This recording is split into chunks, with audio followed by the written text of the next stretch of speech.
നിങ്ങളുടെ ഫോണിൽ, സ്മാർട്ട് സ്പീക്കറിൽ ഇതിലൊക്കെ ഒരു ആർട്ടിഫിഷ്യൽ ഇന്റലിജൻസ് ഒളിഞ്ഞിരിപ്പുണ്ട്, അറിയാമോ? അതെ, ഇന്ന് നമ്മൾ സംസാരിക്കാൻ പോകുന്നത് നമ്മുടെയൊക്കെ കയ്യിലുള്ള ഈ AI-യെക്കുറിച്ചാണ്. ഒന്ന് ആലോചിച്ചു നോക്കൂ, നമ്മൾ ഈയിടെ വാങ്ങുന്ന ഫോണ്, ക്യാമറ, സ്മാർട്ട് സ്പീക്കർ, ഇതിൻ്റെയൊക്കെ പരസ്യത്തിൽ കാണുന്നൊരു വാക്കാണ് AI പവേർഡ് എന്നത്. എന്തുകൊണ്ടാണ് പെട്ടെന്നിങ്ങനെ എല്ലായിടത്തും AI വന്നതെന്ന് നിങ്ങൾ ചിന്തിച്ചിട്ടുണ്ടോ? അപ്പോ ഇതൊരു വെറും മാർക്കറ്റിംഗ് വാക്കാണെന്ന് കരുതരുത്. ശരിക്കും പറഞ്ഞാൽ നമ്മുടെയൊക്കെ ഡിവൈസുകൾക്കുള്ളിൽ ഒരു നിശബ്ദ വിപ്ലവം തന്നെ നടക്കുന്നുണ്ട്. ശരി, അപ്പോ എന്തുകൊണ്ടാണ് AI ഇപ്പോൾ എല്ലായിടത്തും ഇത്ര വ്യാപകമായത്? ഇതിന് പിന്നിലെ പ്രധാന കാരണങ്ങൾ എന്തൊക്കെയാണെന്ന് നമുക്കൊന്ന് നോക്കാം. ഇതിന് പ്രധാനമായും ഒരു 3 കാരണങ്ങളാണുള്ളത്. ഒന്നാമത്തെ കാര്യം, ഈ ടെക്നോളജി ഇപ്പോൾ അത്ര വിലയേറിയ ഒന്നല്ല. AI ചിപ്പുകൾക്ക് വില കുറഞ്ഞതോടെ കമ്പനികൾക്കിത് അവരുടെ ഡിവൈസുകളിൽ എളുപ്പത്തിൽ ഉൾപ്പെടുത്താൻ പറ്റുന്നു. രണ്ടാമത്തേത്, മാർക്കറ്റിലെ മത്സരം തന്നെ, അല്ലേ? എല്ലാ ബ്രാൻഡുകളും ഏകദേശം ഒരുപോലെ ഇരിക്കുമ്പോൾ ഞങ്ങളുടെ കയ്യിൽ AI ഉണ്ട് എന്ന് പറയുന്നത് അവരെ മറ്റുള്ളവരിൽ നിന്ന് വേറിട്ട് നിർത്തും. പിന്നെ മൂന്നാമത്തെ കാരണം നമ്മൾ തന്നെയാണ്, അതായത് ഉപഭോക്താക്കൾ. നമുക്കിപ്പോൾ എല്ലാം കുറച്ചുകൂടി പേഴ്സണലൈസ്ഡ് ആയിട്ടുള്ള എക്സ്പീരിയൻസ് വേണം. അതിനെ AI സഹായിക്കുകയും ചെയ്യും. ഓക്കെ, ഇനി നമുക്ക് ഡിവൈസുകളുടെ ഇന്ദ്രിയങ്ങളെക്കുറിച്ച് സംസാരിക്കാം. അതായത് കാഴ്ചയെയും കേൾവിയെയും കുറിച്ച്.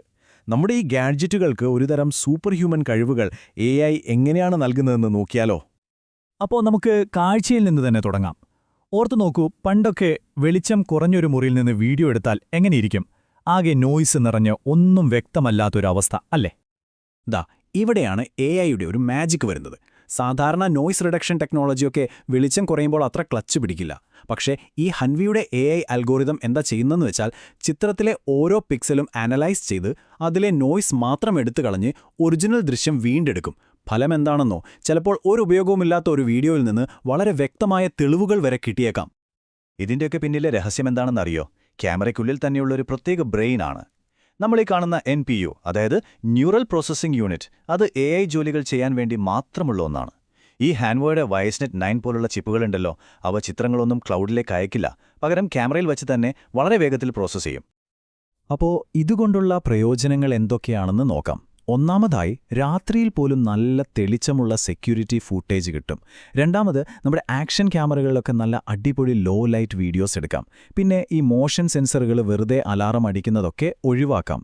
ഏറ്റവും പ്രധാനമായി, വീഡിയോ നല്ല ക്ലിയർ ആവുന്നതുകൊണ്ട് കുറച്ച് സ്റ്റോറേജ് സ്പേസ് മതിയാവും. ശരി, കാഴ്ചയുടെ കാര്യം നമ്മൾ കണ്ടു. ഇനി നമുക്ക് കേൾവിയിലേക്ക് വരാം. കാരണം നമുക്ക് ചുറ്റുമുള്ള ഓഡിയോയെയും AI ഇതുപോലെ തന്നെ ക്ലീൻ ആക്കുന്നുണ്ട്. ഓൺലൈൻ മീറ്റിംഗിലൊക്കെ ഇരിക്കുമ്പോൾ റൂമിലെ എക്കോയും പുറത്തുനിന്നുള്ള വണ്ടികളുടെ ശബ്ദവുമൊക്കെ ഒരു ശല്യമാകാറില്ലേ? ഈ DSP-OPയുടെ മൈക്രോഫോണിലെ AI എന്താ ചെയ്യുന്നത്? ഈ ശല്യങ്ങളെയെല്ലാം ഇല്ലാതാക്കി നിങ്ങളുടെ ശബ്ദം മാത്രം നല്ല ക്രിസ്റ്റൽ ക്ലിയറായി കേൾപ്പിക്കും. ഇനി നമ്മൾ സംസാരിക്കാൻ പോകുന്നത് ഇതിലെ ഏറ്റവും വലിയ ഒരു മാറ്റത്തെക്കുറിച്ചാണ്. Edge AI. പേര് കേട്ട് പേടിക്കണ്ട. സിംപിളായി പറഞ്ഞാൽ, AI-യുടെ ബുദ്ധിയെ ക്ലൗഡിൽ നിന്ന് നമ്മുടെ ഡിവൈസിലേക്ക് തന്നെ കൊണ്ടുവരുന്ന പരിപാടിയാണിത്. അപ്പോ എന്താണ് ഈ എഡ്ജ് AI? വളരെ സിമ്പിളാണ്. സാധാരണ ഡേറ്റ പ്രോസസ്സ് ചെയ്യാൻ വേണ്ടി ഒരു ദൂരെയുള്ള ക്ലൗഡ് സെർവറിലേക്ക് അയക്കുകയാണ് പതിവ്. അതിനു പകരം ആ AI അൽഗോരിതംസ് നമ്മുടെ കയ്യിലുള്ള ഡിവൈസിൽ തന്നെ റൺ ചെയ്യുന്നതിനെയാണ് എഡ്ജ് AI എന്ന് പറയുന്നത്.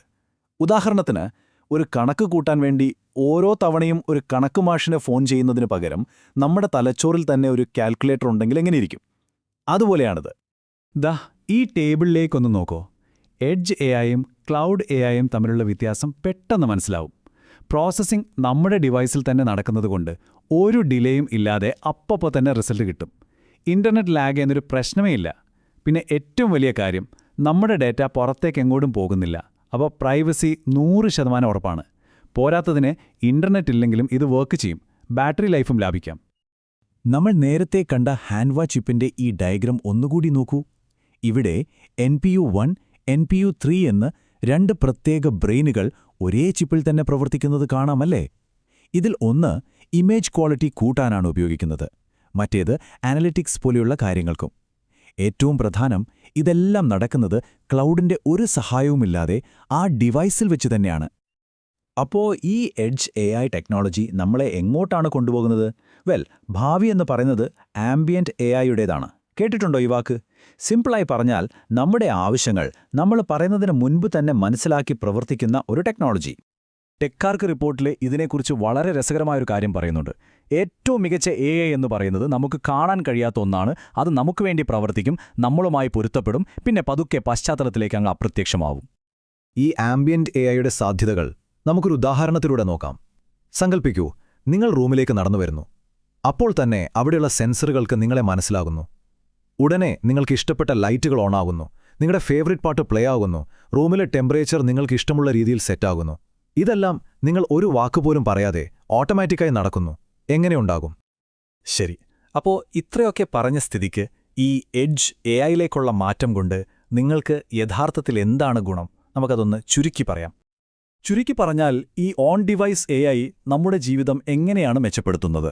ഒന്നാമതായി, വളരെ വേഗത്തിലുള്ള റെസ്പോൺസ് കിട്ടും. രണ്ടാമത്, നമ്മുടെ പേഴ്സണൽ ഡേറ്റ നമ്മുടെ ഡിവൈസിൽ തന്നെ സുരക്ഷിതമായിരിക്കും. മൂന്നാമതായി, ഇന്റർനെറ്റ് കണക്ഷൻ ഇല്ലെങ്കിലും പ്രധാനപ്പെട്ട ഫീച്ചറുകൾ പ്രവർത്തിക്കും.